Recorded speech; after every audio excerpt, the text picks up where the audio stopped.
E o Roberto e os outros trilheiros viram o nascer do sol lá de baixo. Depois de ver o nascer do sol, a nuvem tomou conta do céu, eles subiram. Foi quando eu encontrei o Roberto lá em cima. Só que eu tava bastante tempo lá em cima sozinha já. Tava muito frio. E eu tava me tremendo toda de frio. Então eu tava com muito frio, muita sede. E a gente pegou, o Roberto chegou lá em cima, passou uns 10 minutos, né? Ele falou bem assim, você quer tirar foto? Eu falei, não, eu já fiz todas as fotos que a gente fazia, já fiz de todos os vídeos. E eu falei pra ele, bem assim, eu tô com muito frio, vamos descer. A gente pegou e desceu. Descendo, a gente desceu só nós dois, né? A gente descendo, tranquilo, ele fez um último vídeo meu lá, eu descendo, que eu dou tchau. E mais pra frente, passou 3 corredores do nosso lado. Que chegou numa parte que eu e o Roberto, a gente tava ali por onde descia essa trilha. Foi o mesmo caso que aconteceu na hora de subir, nas 3 pedras, as famosas 3 pedras que eu sempre falo ali, né? Na descida, a gente falou, será que é por aqui, por ali? A gente não tava conseguindo achar. Então os corredores vieram, procuraram e acharam e a gente seguiu eles. Então eles não iam apenas caminhando como eu e o Roberto, eles iam correndo, andando muito rápido. Então eu falei, o que eu falei pros corredores? Eu falei bem assim, nossa, vocês têm um passe muito rápido, né? Gostei. E a gente continuou a trilha e o Roberto tava na minha frente. Chegou uma hora que ele passou na minha frente. Aí eu peguei e eu falei pra ele assim, Roberto, você tá muito lento, eu vou passar na sua frente. Passei na frente dele. Então eu continuei a trilha, né, atrás dos corredores e o Roberto atrás de mim. Depois eu passei na frente deles. E eu saí disparada na frente. E aí os corredores já ficaram pra trás com o Roberto. Quem ficou pra trás foi os corredores. A última testemunha de quem viu o Roberto realmente foi os 3 corredores. E aí eu saí disparada na frente. E nessa parte que o Roberto se perdeu, gente, eu também fiquei confusa. E eu olhei pra direita ou pra esquerda. Aí eu olhei para as árvores e falei, a direita tá marcada. Então eu segui a direita, subindo a direita. O Roberto falou que era a esquerda que tava marcada, mas em nenhum momento a esquerda tava marcada, gente. Ele se enganou por uma marcação de proteção para não passar para lá. Porque se a esquerda tivesse marcada, eu também tinha me perdido. Mas nesse lugar que ele também ficou confuso, eu segui a direita, que tava com as marcações da fita. Fui andando, subindo. E eu cheguei perto do A1, eu fiquei sentada, descansando. Foi quando um corredor chegou comigo e falou bem assim, eu balancei, eu falei, cadê seus amigos? Ele falou, tá vindo lá atrás. Aí a gente citou sobre o Roberto, né? Aí ele falou bem assim, vem lá em cima ainda. Aí a gente até pensou, capaz de ele tá descendo o Pico Paraná ainda, né? Aí tá tudo bem, aí os 3 passaram na minha frente, aí depois eu continuei a subir, aí eu cheguei no A1, era 7h30, 7h35, 7h20 por aí, gente, eu não lembro muito bem. Só sei que eu comecei a dormir, era 7h50. Eu botei o celular pra despertar 9 horas. Eu dormi até 9 horas da manhã esperando o Roberto. Eu não abandonei o Roberto, porque se eu tivesse abandonado, eu tinha chegado no A1, desmontado minha barraca, pegado as coisas e ido embora sem avisar nem nada. Mas não, eu falei bem assim, eu vou ficar durante 1 hora e 10 minutos dormindo aqui, que era das 7h50 até as 9 horas. Mais nada de o Roberto chegar. E eu falei, vou esperar mais 15 minutos. Eu fiquei até 9h15 esperando. Foi quando o outro trilheiro e o casal chegaram. E ele falou, ei casal, tá dormindo? Aí eu abri a coisa e falei, não, tá só eu aqui, o Roberto tá vindo aí atrás. Ele falou, não, o Roberto não vem aí atrás, porque a moça aqui, ela torceu o pé dela, então a gente vinha bem lento. Se o Roberto tivesse vindo, a gente tinha encontrado ele no caminho. Aí eu falei, então eu não sei. Aí ele falou bem assim, eu tenho certeza absoluta que ele tá perdido, ele se perdeu. Ele falou bem assim, ele tá perdido. Então, ele falou bem assim, tem que ir atrás dele.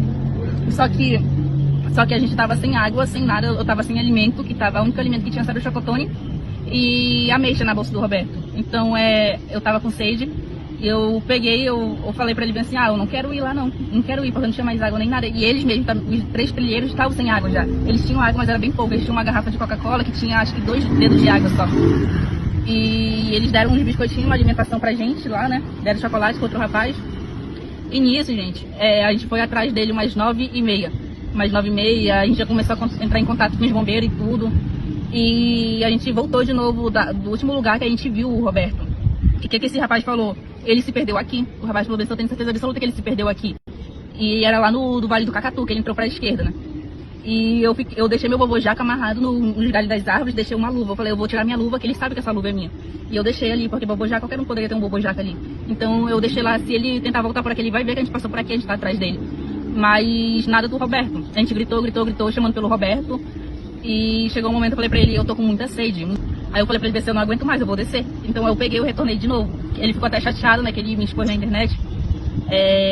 A menina me deixou pra trás também, isso, aquilo. Mas o que eu pensei? Eu vou sair na frente, porque eu vou me salvar. Não adianta eu tentar acompanhar uma pessoa aqui, que nós dois não tá tendo condições de estar em busca de uma pessoa.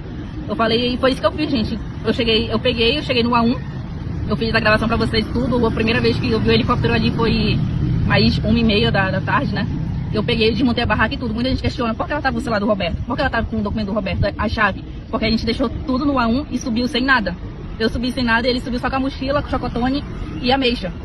Gente, meus documentos, minha chave, tava tudo na barraca também. Meus pertences de casa, os pertences dele ficou tudo lá. E assim como foi perigoso pra ele ter deixado, foi perigoso pra mim também, né? Porque qualquer pessoa que passasse ali poderia pegar meus pertences. E o celular dele também tinha molhado na noite anterior. E não tava funcionando. A gente tentou botar na bateria portátil, mas não tava carregando, tava dando com que tava tendo água dentro do celular dele. E não tinha por que levar o celular dele, então. Ia ser mais peso pra gente. E aí chegando no A1, eu desmontei a barraca e tudo, carreguei nessas coisas. O que era peso pra 2 se tornou peso pra 1, porque eu ia levando o colchonete dele, eu ia levando alguns pertences deles, eu ia levando minha barraca, eu ia levando a minha mochila. E eu apenas desci, gente. Eu desci no meio da mata ali, eu não sabia como chegar na fazenda também, apesar de ter marcações, mas é muito mal sinalizado a trilha. E chegou em um momento no meio da mata que eu ficava perdida, eu ficava pra lá, é pra cá, ou pra lá, é pra cá, sobe, eu desce, porque é muita raiz de árvore ao nosso redor.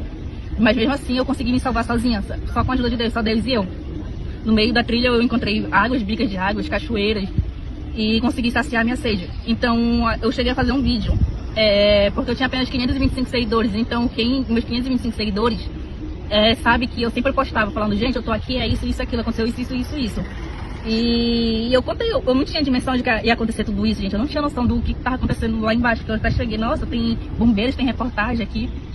E quando foi, eu falei pra ele bem assim, gente, por mim eu não voltaria de novo atrás dele. Por quê? Porque eu tava sem alimentação e sem água, como eu relatei pra vocês há um tempinho atrás.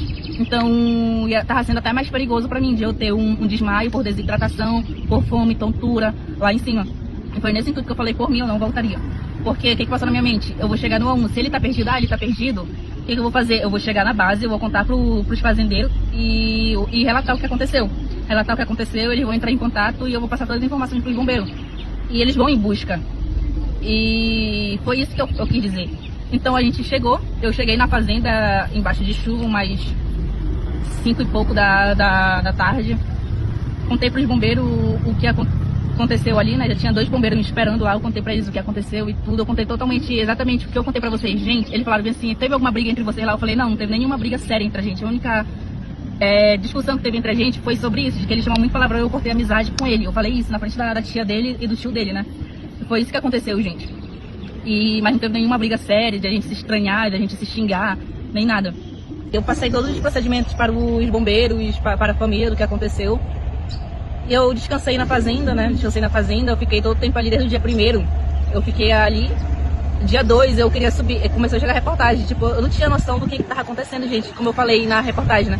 Dias depois. Pra mim, isso só acontecia em jornal, em televisão, nunca imaginei que isso ia acontecer comigo. Então a ficha não tava caindo pra mim, eu tava em choque, eu tava em pânico, eu tava totalmente aérea do que tava acontecendo ali. Então, eu voltei minha entrevista para os repórteres, da forma que eu me expresso, né, do meu sotaque. E eu até postei bem assim, gente, investigações, interrogações, reportagem, tipo, o que tá acontecendo? Sério mesmo que tá acontecendo isso? Foi nesse intuito que eu postei aquelas coisas nos stories. E do nada começou a viralizar muito